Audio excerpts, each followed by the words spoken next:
Loni afashi chemezo, uamuzi wa Loni kuhusu Kongo. Iki ni igihe kibichane mu karere k'ibiyaga bigari. Mu gihe isi yose iri kwibaza uko amahoro yakongera kugaruka muri Repubulika Iharanira Demokarasi ya Kongo, ibikorwa by'intambara bikomeje gufata indi ntera, ndetse abaturage barushaho guhangayika no guhura n'ingaruka zikomeye z'iyo ntambara imaze imyaka irenga 30. Kuri uyu wa 16 Mata 2025, akanama ka Loni gashinzwe umutekano ku isi kabereye New York kaganiriye ku bibazo bikomeye bikomeje kubera muri aka karere, cyane cyane mu ntara za Ituri, Kivu y'Amajyaruguru na Kivu y'Amajyepfo. Ibiganiro byagarutse ku ntambara ikaze iri hagati y'umutwe wa M23 n'ingabo za leta ya Kongo ndetse na M23. Mu cyumweru gishize, raporo ikomeye yashizwe ahagaragara na kanama ka Loni yemeje ku mugaragaro ko umutwe wa M23 ukomeje kwigarurira ibice byinshi ndetse n'ibihano byafashwe amahanga ntacyo bigeze bihindura. Iyo raporo igaragaza ko abaturage b'abasivili bakomeje guhura na karengane gakomeye. Abagore n'abakobwa barafatwa ku ngufu, abana bakajanwa ku ngufu mu mitwe yitwaje intwaro, ibigo by'amashuri n'amavuriro bikarimburwa, ibikorwa remezo bikangirika, ndetse ibihumbi n'ibihumbi by'abaturage bakava mu byabo, bagahungira mu mashamba no mu bihugu bituranye bashaka amahoro n'ubuhungiro. Abagize akanama ka Loni basabye ko imirwano yahagarara bihuse, ko inzira z'ubutabazi zifungurwa kugira ngo imiryango ifasha abaturage ikomeze igeraho ibibazo bikomeye biri. Umuyobozi w'inama ya Perezida Faure Gnassingbé w'igihugu ca Togo ku rugendo yakoze rwo kugerageza kunga impande zombi binyuze mu biganiro byabereye i Doha muri Qatar. Nubwo ibyo biganiro bitigeze bigera ku mwanzuro uhamye, akanama ka Loni kasabye ko bigomba gukomeza kuko aribo buryo bwonyine bwatuma amahoro agaruka. Abahagarariye ibihugu bikomeye birimo Leta Zunze Ubumwe za Amerika, Ubufaransa, Ubwongereza n'ibindi bihugu bagaragaje impungenge zikomeye ku ruhare rw'u Rwanda muri iyi ntambara. Bavuze ko u Rwanda rugomba gukura ingabo zarwo muri Kongo bidatinze.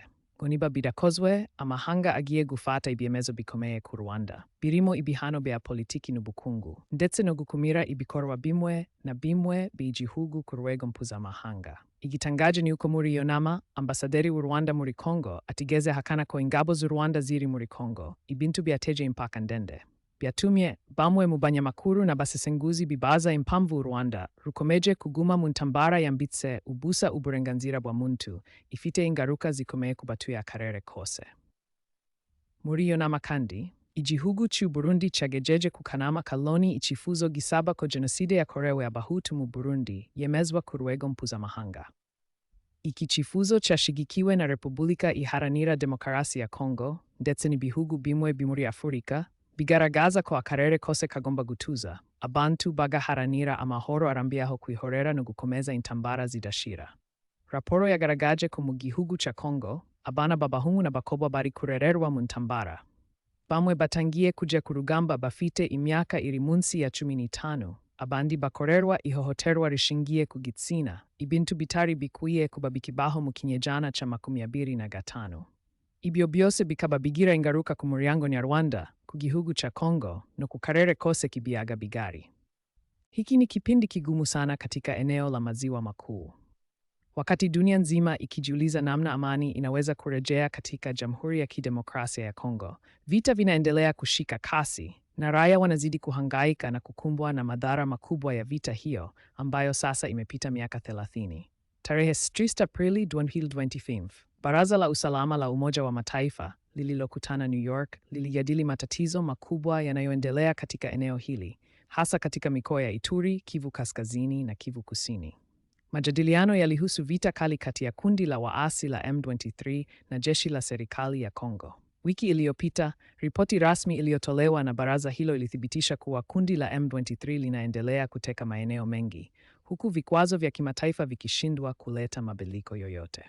Ripoti hiyo inaonyesha kuwa raia wa kawaida wanaendelea kuteseka. Wanawake na wasichana wanabakwa, watoto wanalazimishwa kujiunga na makundi yenye silaha, shule na hospitali zinaharibiwa, miundombinu inateketezwa, na maelfu ya watu wanalazimika kukimbia makazi yao, wakikimbilia msituni au katika nchi jirani kutafuta amani na hifadhi. Wajumbe wa Baraza la Umoja wa Mataifa walitaka mapigano yasitishwe mara moja na njia za misaada zifunguliwe ili mashirika ya kibinadamu yaendelee kuwafikia walioathirika.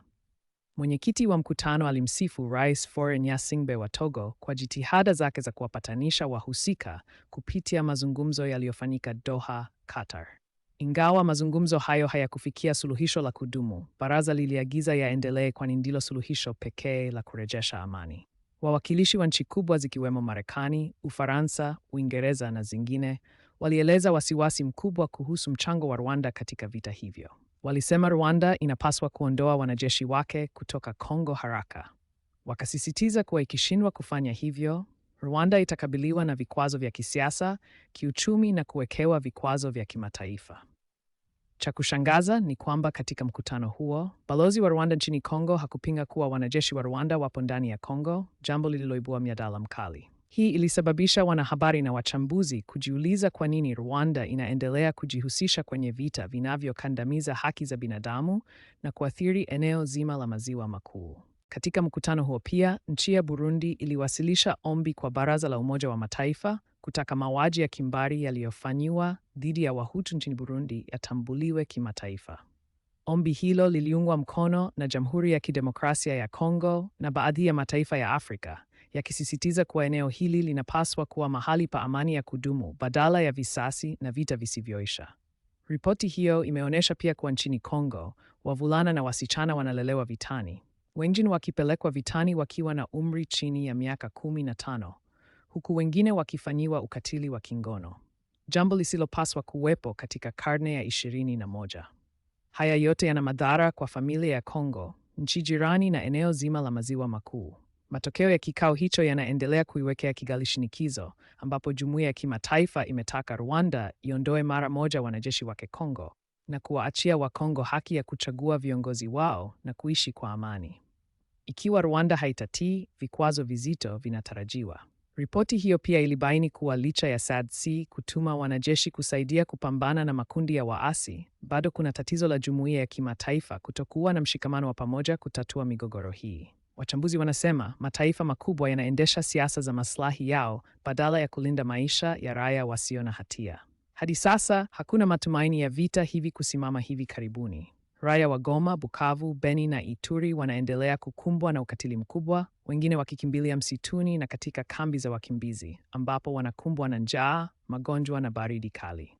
Kila siku vyombo vya habari vya Kongo na vya eneo hili vinajaa taarifa za mapigano, mauaji na ubakaji wa wanawake na watoto. Watu wengi wanaendelea kujiuliza ni lini dunia itawasaidia vita visiishe na waishi kwa amani. Je, Rwanda itaendelea kukanusha ushiriki wake katika vita hivi? Je, jumuiya ya kimataifa itachukua hatua za wazi au itaishia kwenye maneno bila vitendo?